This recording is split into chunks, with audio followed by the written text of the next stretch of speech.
안녕하세요. 메가스터디 강사학교 영어 강사 황성현입니다. 강의 시작하겠습니다. 자, 얘들아, 오늘 우리 문장 삽입 볼 건데 일단 지문 보기 전에 일단 문장 삽입을 선생님을 처음 하잖아, 그치? 그래서 우리 개념 먼저 한번 보고 진행해보자. 자, 문장 삽입.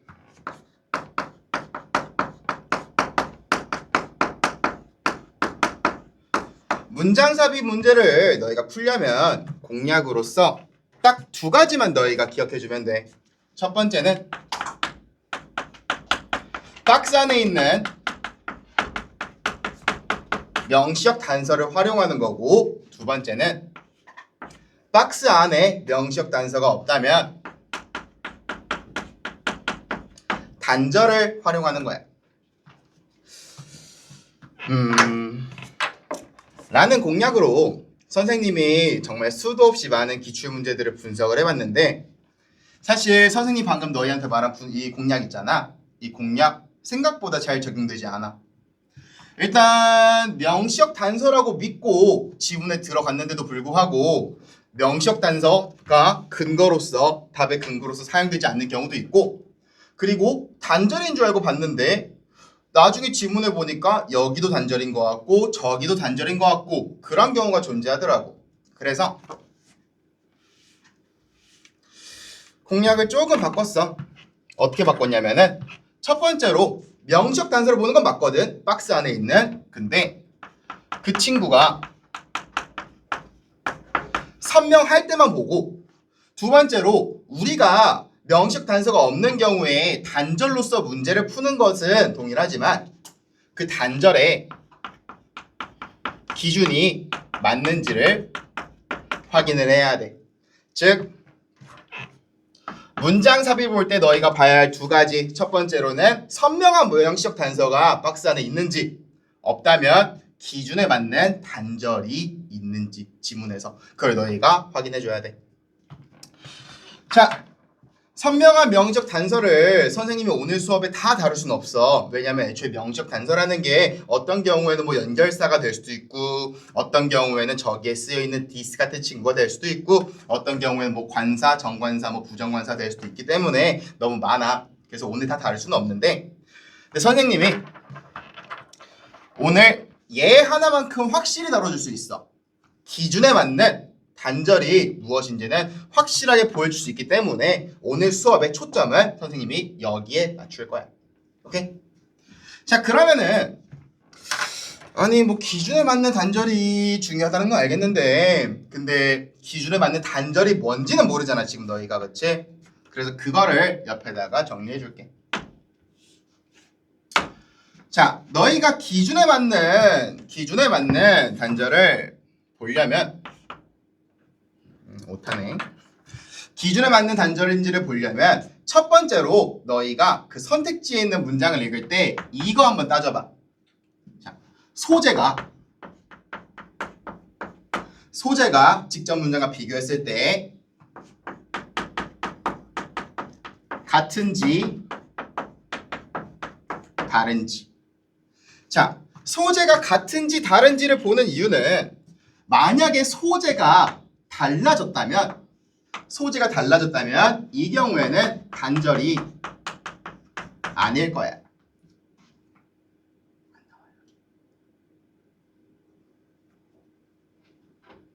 다시. 그러니까 더 가면 안 된다 이런 뜻이에요. 아, 더 가면 안 된다. 어차피 자르면 되니까 고마워요. 그럼 여기까지는 된다는 거죠? 네, 맞아요. 더 가면 안 돼요. 아, 네.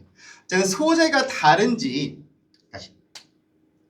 소재가 같은지 다른지를 보는 거야. 근데 소재가 다르다면 이 경우에는 단절이 아니야. 예를 들면 이런 거야. 예문 들어줄게. 뭐 나는 착하다, 너는 나쁘다 라고 했을 때, 물론 나는 착하다 그러나 너는 나쁘다라고 하면은 말이 더 자연스럽겠지만, 사실 이 경우에 그러나를 빼고 나는 착하다, 너는 나쁘다라고 말해도 사실 모순되거나 문제가 되는 부분은 없어. 왜? 그냥 나는 그렇고 너는 그래 라고 말을 하는 거잖아. 그래서 소재가 달라지면은 이 친구는 단절로 보기가 어려워. 근데 소재가 같은 경우도 있을 거 아니야. 같은 경우 이때는 너가 이것도 한번 따져봐. 소재가 같은 경우에 속성이 같은지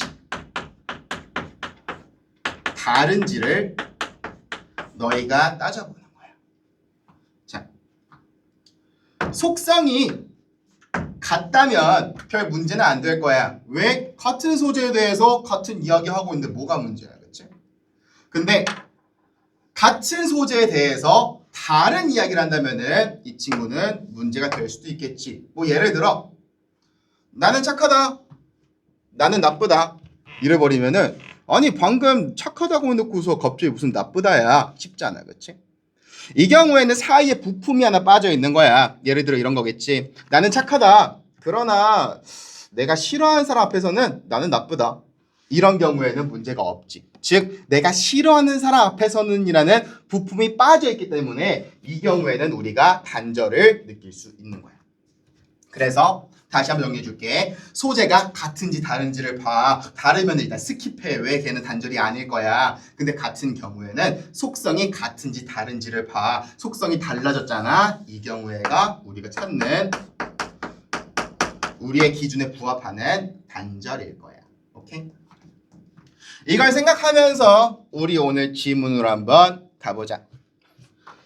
자, 문장 삽입 지문을 볼 때 일단 선생님은 1번 전에 있는 문장을 먼저 읽거든. 왜냐면은 이게 원래 글로 따지면은 첫 번째 문장이잖아, 그치?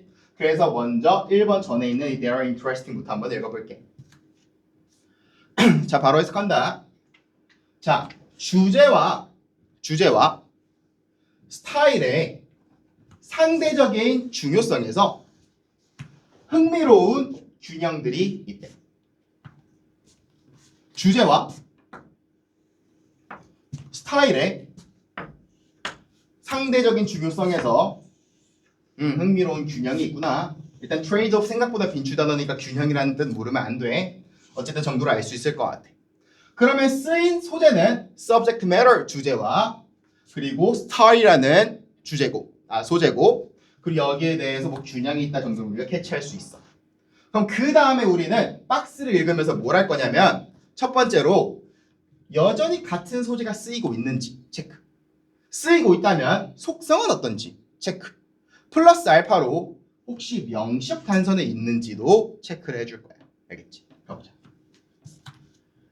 이 능동적인 개입은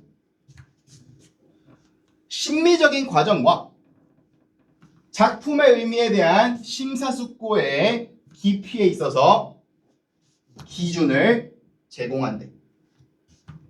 이 능동적인 개입이 심미적인 과정과 작품의 의미에 대해서 그 깊이에 대해서 이제 기준을 제공한다라고 이야기를 하네. 그렇지? 자, 아까 선생님 뭐라고 했냐면은 1번 전에서 읽은 문장과 박스에 있는 문장이 소재 같은지 한번 체크해 보라고 했잖아. 그렇지? 자, 보자. 심미적인 과정이라고 이야기해. 심미적인 과정, 뭔가 예술적으로 진행되는 과정을 이야기하는 거겠지. 아까 전에 우리가 봤던 소재에서는 주제랑 스타일이 있었지. 혹시 그나마 비슷한 친구가 혹시 보일까? 심미적인 과정, 예술적인 무언가와 그치, 스타일. 꽤나 비슷해 보여, 그치? 그리고 reflection on the meaning of the work, 작품의 의미라고 하지. 마침 여기 주제 있지 않아? 그치? 그럼 이게 뭐야? 응? 작품의 주제를 이야기하는 거구나를 알 수 있어. 그냥 보면 보이지 않을 거야. 근데 1번 전에서 너가 소재를 잡고 박스로 그거를 끌고 가면은 보일 수도 있는 거야. 이렇게. 알겠지? 어쨌든 거기에 있어서 이 능동적인 개입이 기준을 제공해 주는구나를 알 수 있는데 일단 근데 결론부터 얘기할게. 여기 this active involvement 있잖아. 이 친구 결론부터 이야기하면은 선명한 명식 단서가 아니야. 근데 그거는 선생님이 오늘 수업 마무리쯤에 이야기해 줄게. 왜냐면은 오늘 우리의 초점은 단절에 있으니까 일단 미리 깔고 가는 거야. 알겠지? 수업 마지막에 알려줄 테니까 좀만 기다려. 일단 그래서 1번 뒤에부터 한번 읽어보자. 자, 꽤나 사실주의적인 예술에서 the focus 초점은 일상과 닮아 있는 subject matter 주제에 있대. in Hollywood representation paintings에서 뭐 plays나 stories에서 우리의 초점은 일단 subject matter에 있구나. 그리고 배경 스타일의 역할은 멘탈 모델의 구성을 용이하게 해주는 거래. 스타일 나왔으니까 일단 얘도 체크를 해줘야겠지. 스타일의 역할은 멘탈 모델의 구성을 용이하게 해주는구나. 근데 멘탈 모델이 뭐지? 라는 생각이 조금 들 수는 있을 것 같아. 일단 같은 소재 subject matter와 그리고 스타일 나왔다는 걸 알 수 있고 딱히 1번 전의 내용과 뒤집히거나 이런 게 보이진 않으니까 사실 무슨 말인지 모르는 상태이긴 하지만 않으니까 일단 넘어갈 수는 있을 것 같아. 2번 뒤 한번 가보자. 중요해. 기쁨과 불확실함의 감정들은 독자를 작품의 결말로 끌고 간대. 선생님 이게 정말 어려웠거든. 왜냐하면은 기쁨과 불확실함의 감정들이라고 이야기하는데 일단 처음에 든 생각은 얘가 직전에 있는 멘탈 모델을 받아오는 건가? 라는 생각이었어. 근데 멘탈 모델이면은 머리인데 이성 쪽인데 생각이니까 근데 이거는 감정이니까 오히려 좀 심장 쪽이잖아. 자, 연결 지으려면 연결 수 있겠지만 또 연결 안 지으려면 연결 안 지을 수도 있겠더라고. 그래서 불안했을 거야 너도. 근데 너가 행동 강령을 잘 지켰다면은 2번은 가볍게 스킵할 수 있었을 거야. 왜? 소재가 달라지면 내가 뭐라고 했지? 단절 아니라고 했지. 여기서 너가 멘탈 모델로 같이 봤어도 문제가 없었겠지만 feelings 어쩌고랑 다르게 봤다 하더라도 이 감정이라는 건 분명히 새롭게 쓰인 다른 소재야. 그러니까 2번 선택지도 단절은 아니겠네. 그렇지? 라고 생각하고 넘어갈 수 있는 거야. 3번 뒤가 봐. 자, 꽤나 표현주의적인 작품들에서 참신한 스타일 장치들은 주제와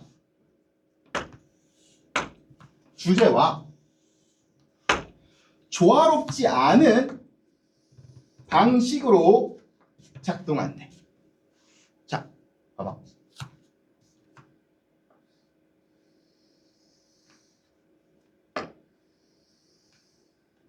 내가 여기 박스 왜 쳤을까? In highly expressionist works 너희가 무언가 발견하게 말하거든. 봐.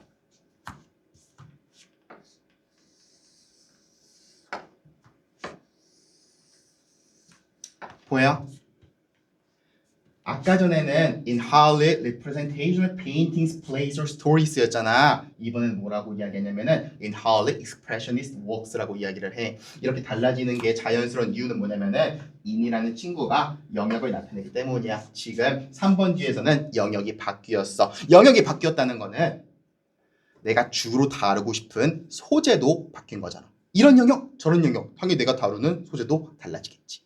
즉 3번도 소재가 달라진 부분이기 때문에 일단 단절은 아닌 거고 머릿속으로 생각하면 돼. 아까는 얘네 내용이었구나. 이번에는 얘네 내용 나오겠네. 를 생각해주면 돼.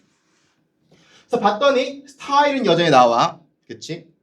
그리고 subject matter도 여전히 나오는데 걔네들이 작동해. 어떻게? 조화롭지 않은 방식으로. 자, 다 있어? 여기 있다. 여기서는 서브젝트와 스타일이 서로 잘 굴러가면서 작품의 결말까지 이끌어갔지? 그치? 근데 3번부터는 뭐라고 이야기해? 스타일과 서브젝트 매너가 in harmonious manner로 즉 부조화스러운 조화롭지 않은 방식으로 작동한다라고 이야기를 해. 즉 위에서는 얘 둘이 같이 잘 갔다면 여기에서는 서브젝트와 스타일이 서로 조화롭지 않구나를 우리는 알 수 있는 거야. 오케이? 자, 그래서 그 다음 문장도 한번 미안해. 이거 읽을게. 그렇게 함으로써 이제 좀 불안한, 불편한 분위기가 형성된다라고 여전히 안 좋은 이야기 하고 있고, 그리고 그래서 작품이 덜 읽힐 때 또는 덜 쉽게 이해될 때 관습적인 전통적인 방식으로부터 그것에 벗어남은 독자들이 심미적인 태도가 전체 에피소드를 이해하는 데 있어서 필요해진다라고 상기시켜준대. 그래서라고 이야기하면서 여기서 에스테틱 애티튜드 나왔는데 이거 우리도 봤지만 아까 봤지만 이거 스타일이었지, 그치? 그리고 whole 에피소드를 이해한다, 전체 에피소드를 이해한다. 이게 무슨 말이야? 전체 에피소드를 이해하니까 작품의 주제를 파악하는 거잖아. 그럼 이 친구가 이번에는 subject로서 쓰인 거네. 즉 스타일과 subject가 여전히 쓰였는데 여기서 스타일에 대해서 이해할 수 있도록 이 subject를 이해할 수 있도록 스타일이 필요해진다라고 이야기를 하니까 즉 얘가 지금 없으면은 얘를 이해 못한다는 뜻이잖아. 그럼 여전히 서로 조화롭지 않은 이런 내용을 이야기해주고 있네. 그치? 같은 소재에 대해서 같은 속성을 이야기하고 있기 때문에 4번도 정답은 안 돼. 5번 봐봐. 자, pragmatic attitude에서 저기 써있는데 실용주의의 태도와 근데 매일의 일상의 실용주의의 태도와 그리고 심미적인 태도를 스위치 바꿀 수 있는 그러한 능력은 균형 잡힌 삶에 있어서 필수적이래. 아, 실용적인 태도 갑자기 왜 나왔을까? 라고 했을 때 여기 everyday 있는 거 뭐야? 이거 subject matter 이야기하는 거였거든. 그래서 이 친구는 그냥 주제 이야기하는 거야. subject. 그리고 여기서 말한 aesthetic attitude 여러 번 봤지? 얘는 우리 style 이야기해주고 있는 거야. 같은 소재가 여전히 나왔는데 속성은 어때? 직전까지는 분명히 inharmonious 했어. 근데 이번에 뭐래? 균형 잡힌 life. 대체 어디가 inharmonious 하지? 이 경우에 뭐가 됐어? 소재는 그대로인데 속성이 바뀌었어. 여기서는 분명히 단절이 일어났어요. 정답은 5번. 오케이. 자, 근데 답은 어떻게 골랐다 이거야.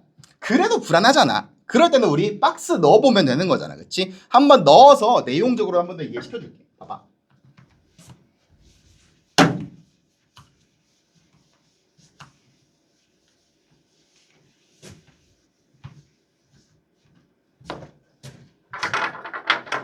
잘 봐봐. 선생님이 밑줄 줄 테니까 밑줄 보면서 먼저 생각 먼저 해볼 거야. 우리는 알겠지? 일단 정답은 5번이었고. 자, 작품이 덜 읽혀. 그래서 독자가 뭘 상기하면은 뭐가 상기되냐면은 심미적인 태도가 필요하다라는 걸 상기한대. 정확히는 상기하게 해주는 거지. 그래서 이 능동적인 개입이 제공한대. 생각할 시간 조금만 줄게. Less readable, 그리고 is needed, 그리고 provide 생각하면서 한 번만 더 읽어봐. 읽어봤어? 자, 봐봐. 작품이 덜 읽혀. 즉 문제가 발생했어. 작품이 안 읽히니까. 그래서 얘가 필요해. 그래서 뭐 했어? 이 능동적인 개입이 제공해줬네. 즉 문제가 생겼어. 그래서 무언가에 대한 필요성이 생겼어. 그래서 이 능동적인 개입이 그거를 솔루션을 제공해줬네. 문제 프로블럼에서 솔루션으로 가는 아주 자연스러운 구조도 취하고 있기 때문에 정답이 더더욱 5번일 수밖에 없는 거야. 이해갔지? 근데 다시 한번 강조하지만 사실 여기서 얘를 파악하는 게 쉽지 않거든. 거기다가 이 능동적인 개입이 그나마 따진다면은 여기서 말하는 reminds인데 솔직히 이거 보고 어떻게 푸냐. 그치? 이 능동적인 개입이 상기시키는 건지 네가 어떻게 알아. 그치? 그래서 이러한 것들은 너희가 확인할 때 쓸 수 있는 장치들이고 일단 너희한테 가장 중요한 거는 선생님이 오늘 가르쳐준 행동강령 이 친구. 반드시 갖고 가져가줘야 돼. 알겠지? 라고 하면서 오늘 수업 끝내면 좋을 것 같은데 쌤이 아까 this active involvement가 왜 명시적 단서가 아닌지 알려준다 했잖아. 그래서 그걸 간단하게 언급을 하고 할게. 그냥 팁으로 가져가. 자, 이 this란 친구는 뒤에 어떤 명사가 나오냐에 따라서 선명한 명시적 단서가 되기도 하고 선명하지 않아서 답의 근거가 되지 않는 경우도 있어. 예를 들어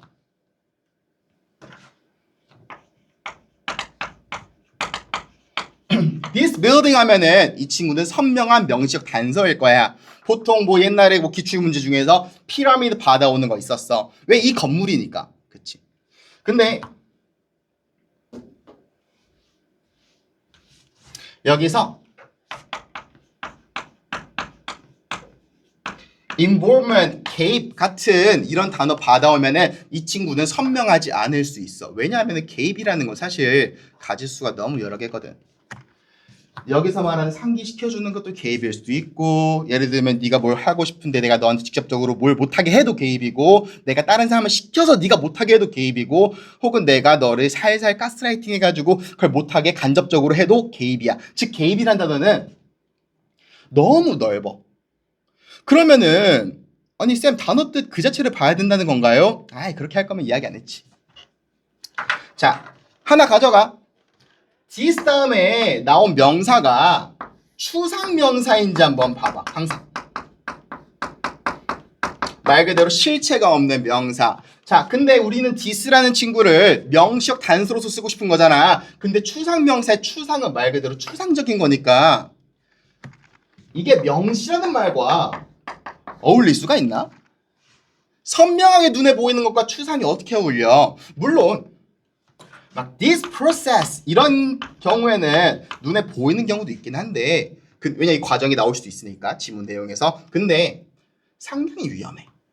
즉 이 친구를 우리가 명시적 단서로 꼽고 가기에는 꽤나 뒤통수를 많이 맞을 수 있어. 그거를 증명해 줄게. 뒤통수를 맞는다는 거를. 자, 재밌는 거 보여줄게. 여기 25학년도 보이지? 25학년도 6월 보이지? 그치? 하나 넘겨볼게. PPT. 자, 25학년도에 9월 써있는 거 보여? 여기에서 너희 아이들이 그 학대 학생들이 가장 많이 고른 매력적 오답이 3번이었어. 애들이 3번 찍고 제일 많이 틀렸어. 같은 학년도 9월에서. 3번 한번 봐보자. 이 전통적이고 본질적으로 논리적인 접근. this 플러스 추상명사네. 낚은 거야. 이거 찍고 애들이 제일 많이 틀렸어. 그럼 이런 생각 들 수 있어. 아니 쌤 같은 학년도 9월 하나 보고서 이렇게 하는 거 너무 속단 아닌가요? 그럼 수능도 보자. 수능. 자, 같은 학년도 수능이야. 학생들이 가장 많이 고른 매력적 오답은 5번이었어. 5번에 뭐가 있냐면 such a predicament 있어. predicament는 곤경이란 뜻이래. such가 여기서 누구의 역할을 해주고 있어? this의 역할을 해주고 있는 거야. this 플러스 추상명사. 애들이 5번 찍고 가장 많이 틀렸어. 얘가 평가원이 깔아놓은 장치야. 너희들을 틀리게 만들려는. 오케이? 어쨌든 그래서 오늘 수업의 핵심은 이건 아니니까 이거는 그냥 팁으로 가져가고 너희가 오늘 수업 들으면서 반드시 가져가야 될 거는 이거 무조건 필기하고 절대로 까먹지 말겠지? 저거 추상명사 같은 거는 그냥 팁 같은 거라서 까먹어도 돼. 근데 이건 까먹으면 다음 수업 때 혼날 거야. 알겠지? 반드시 기준에 맞는 단절이 무엇인지를 파악하는 저 행동 강령을 기억해 주길 바랄게. 오케이? 오늘 수업 여기까지 진행할게. 고생했고 다음에 보자. 안녕. 과제 잘해오고.